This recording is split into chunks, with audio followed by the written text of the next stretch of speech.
Assalamualaikum warahmatullahi wabarakatuh. Selamat mengikuti pembelajaran pada semester 1 tahun ajaran 2020-2021. Saya ucapkan selamat bagi siswa-siswi yang telah naik ke kelas 11. Pada kesempatan hari ini kita akan mempelajari tentang pendidikan Pancasila dan kewarganegaraan pada bab 1, yaitu tentang hak asasi manusia yang kaitannya dengan pendidikan Pancasila dan kewarganegaraan yang dikaitkan dengan dasar negara, yaitu Pancasila. Silahkan diperhatikan dan simak video berikut ini yang akan saya sampaikan membahas mengenai hak asasi manusia yang ada di Indonesia. Selamat mengikuti.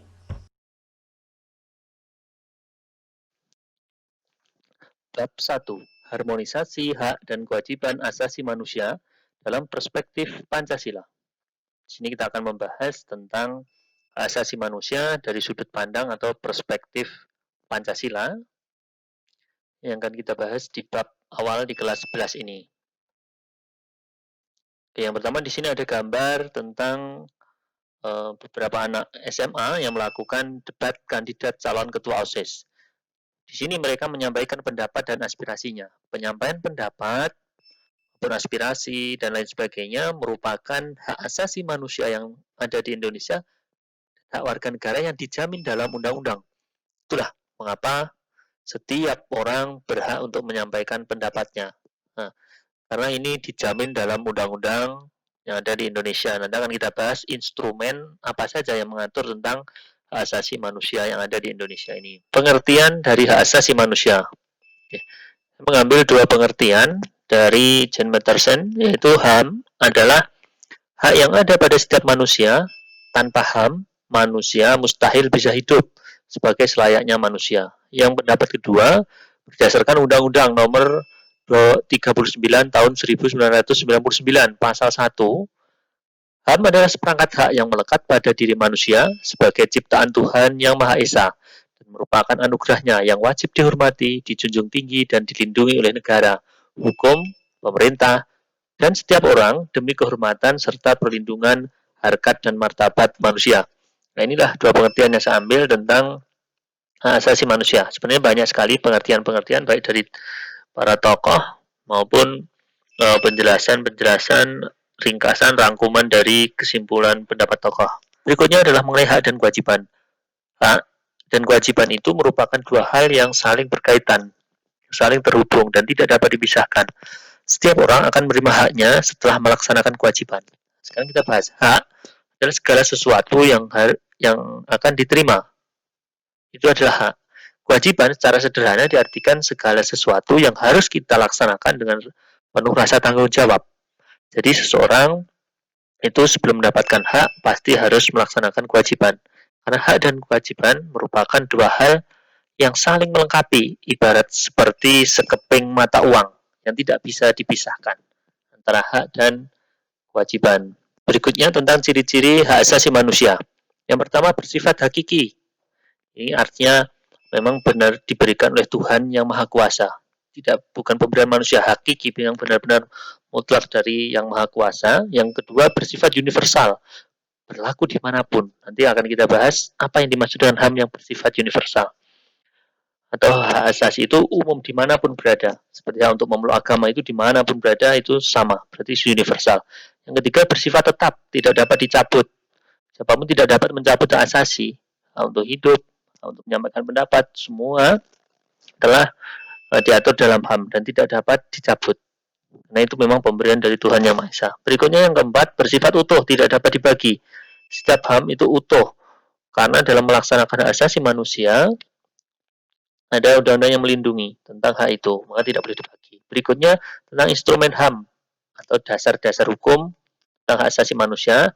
Di Indonesia, menurut Undang-Undang Dasar Negara Republik Indonesia tahun 1945, pasal 28A sampai 28C, ini mengatur tentang hak asasi manusia. Apa saja itu termuat di situ. Berikutnya Undang-Undang Republik Indonesia Nomor 39 tahun 99 tentang hak asasi manusia. Di undang-undang ini Nomor 39 ini tahun 99 memang secara utuh membahas tentang hak asasi manusia, mulai dari pengertian, haknya, kewajiban, dan lain sebagainya. Ini memang undang-undang khusus tentang hak asasi manusia yang ada di Indonesia. Nah, jadi instrumen HAM atau dasar hukum atau perundang-undangan yang ada itu disebut dengan instrumen HAM. Berikutnya substansi HAM dalam Pancasila. Kandungan apa saja? Yang pertama, ketuhanan yang Maha Esa. Hak asasi manusianya adalah menjamin hak kemerdekaan untuk memeluk agama, melaksanakan ibadah, dan menghormati perbedaan agama. Di hak asasi yang dijamin di negara yang menganut Pancasila, berdasarkan sila yang pertama, setiap orang berhak untuk memeluk agama sesuai dengan kepercayaan masing-masing. Di Indonesia ada 6 agama yang diakui oleh negara. Nah, jadi selain memeluk agama, mereka juga berhak untuk melaksanakan ibadah sesuai dengan kepercayaan dianut. Berikutnya, saling menghormati antar umat beragama. Orang yang berbeda agama pun harus saling menghormati. Di gambar telah terlihat masjid berdampingan dengan gereja. Ini menunjukkan toleransi yang besar dalam hal untuk beribadah. Yang penting tidak bercampur antara yang satu dan yang lain. Berdampingan pun tidak bermasalah karena dapat melaksanakan ibadah agama sesuai dengan kepercayaannya masing-masing. Berikutnya, sila yang kedua, kemanusiaan yang adil dan beradab. Di sini ada hak setiap warga negara pada kedudukannya sama dalam hukum, memiliki kewajiban serta jaminan dan perlindungan hukum. Nah, di sini keadilan itu harus menjadi hal yang sangat penting karena adil dan sama itu berbeda. Sama rata dan adil itu memiliki konsep yang berbeda. Karena adil itu menempatkan sesuatu pada tempatnya sesuai waktu dan ukurannya. Nah, seperti gambar sebelah kiri itu ada contoh antara adil dan sama rata. Berikutnya keadilan dalam hukum. Keadilan dalam hukum tidak memandang pekerjaan atau status apapun. Harus diperlakukan adil, sesuai diperlakukan adil dan juga beradab. Di hadapan hukum tidak boleh dibedakan pada status pekerjaan, jenis kelamin, maupun usia. Hukum harus benar-benar ditegakkan. Berikutnya persatuan Indonesia. Unsur pemersatu di antara warga negara dengan semangat gotong royong, saling membantu, menghormati, rela berkorban, dan menempatkan kepentingan bangsa dan negara di atas kepentingan pribadi. Anda lihat di sebelah kiri ada gambar warga yang saling bergotong royong. Persatuan Indonesia memang salah satu dasarnya atau sentinya adalah adanya semangat gotong royong, saling membantu, menghormati. Berikutnya di gambar sebelah kanan, rela berkorban dan menempatkan kepentingan bangsa dan negara di atas kepentingan pribadi. Seperti yang terlihat itu gambar TNI. Jadi setiap tentara maupun polisi memang menempatkan kepentingan bangsa di atas kepentingan pribadinya, berjuang dan mempertahankan persatuan bangsa. Itu merupakan kewajibannya sebagai tentara.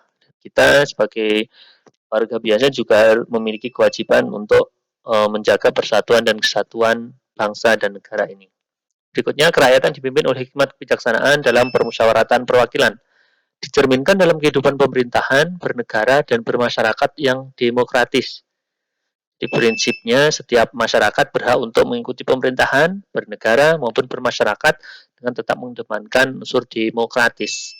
Demokratis dari bahasa demokrasi, demos dan kratos, yang intinya dalam hukum tata negara di Indonesia, demokrasi diartikan sebagai pemerintahan dari rakyat, oleh rakyat, dan juga untuk rakyat. Dengan mengedepankan musyawarah sesuai dengan ciri Pancasila yang diakui sebagai dasar negara yang ada di Indonesia. Setiap orang berhak untuk ikut dalam pemerintahan maupun dalam kehidupan bernegara. Berikutnya, poin kelima, keadilan sosial bagi seluruh rakyat Indonesia.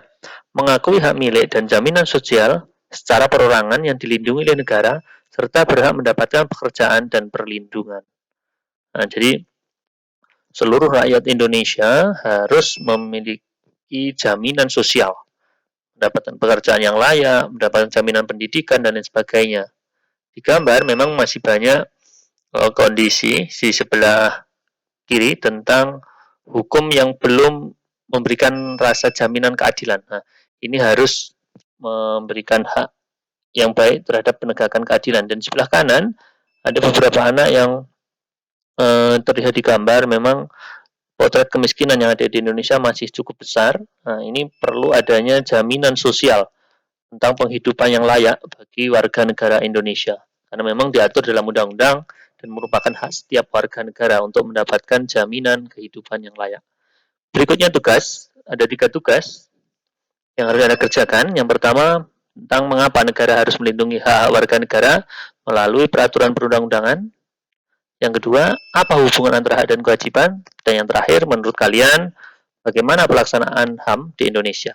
Nah, itu 3 tugas yang Anda harus kerjakan, nanti dikumpulkan ke alamat berikut ini. Setelah Anda menyaksikan tayangan video tadi, ada beberapa hal yang perlu Anda perhatikan, bahwa substansi dari hak asasi manusia adalah setiap orang memiliki hak asasi.